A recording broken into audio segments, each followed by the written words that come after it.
Breaking news ito guys, ka-announce lamang.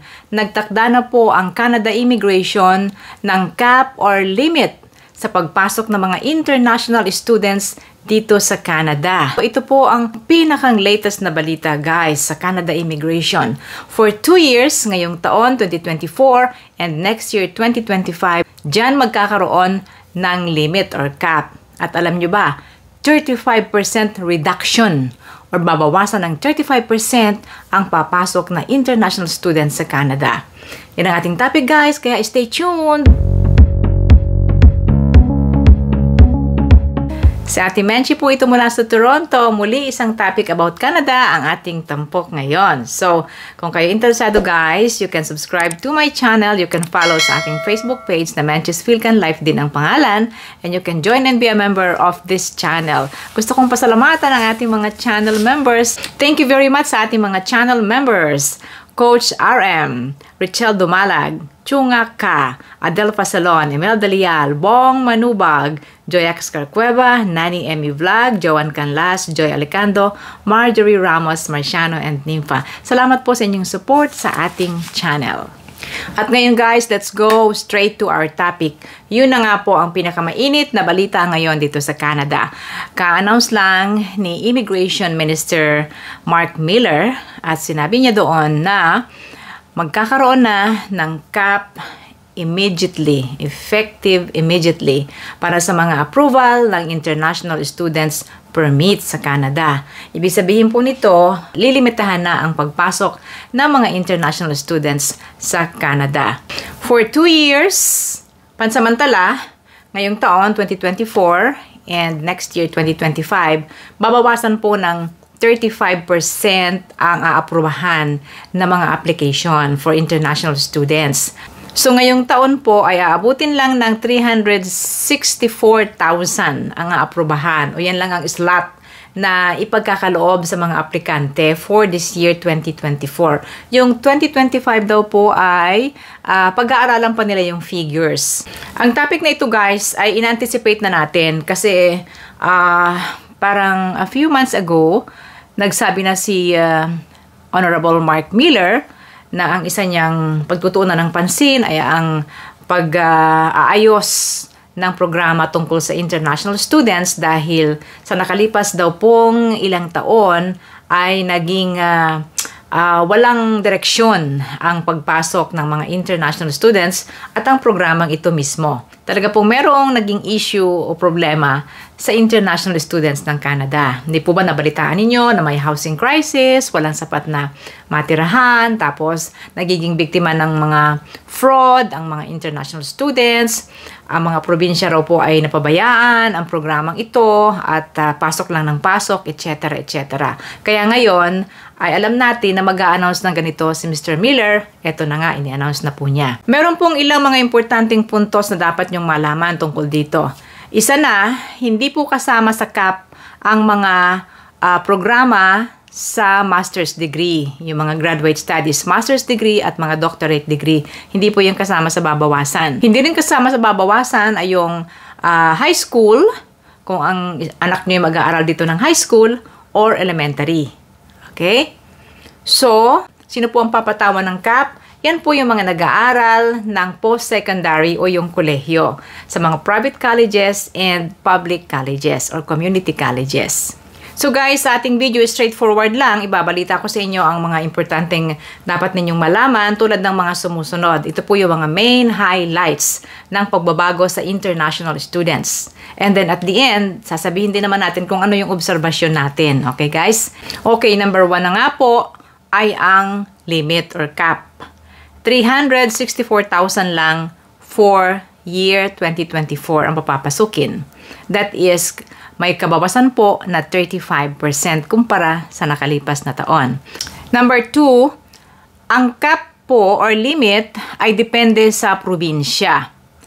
Ang bawat probinsya ay kukwentahin po according to population. Yan ang sabi ni Mr. Miller. So, iba't ibang probinsya ay iba't iba rin po ang percentage ng kaltas.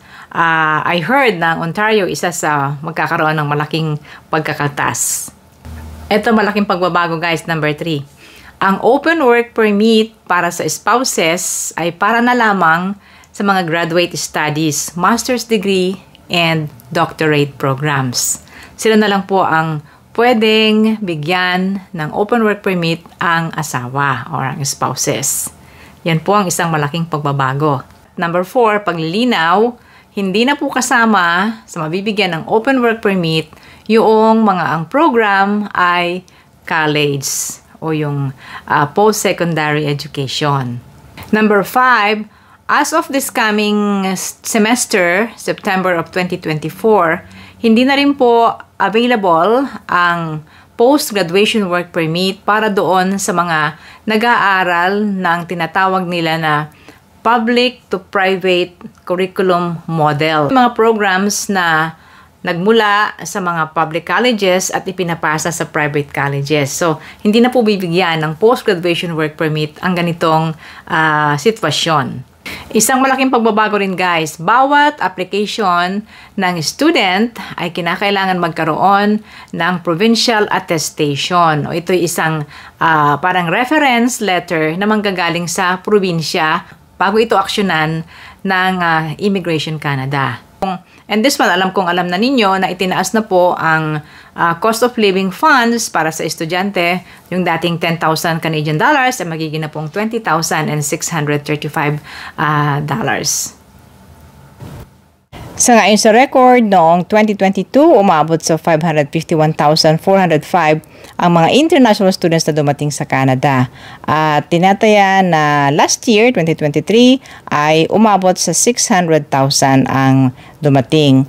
So, dahil dyan, lumabas po ang figure na bawasan ito ng 35% ay umabot sa 360,000 students na mapapasukin ngayong taon. Ayon po kay Minister Miller, ang mga pagbabagong ito ay para ayusin ang sistema at makamit ng mga estudyante yung quality of education na kanilang dinadayo sa Canada.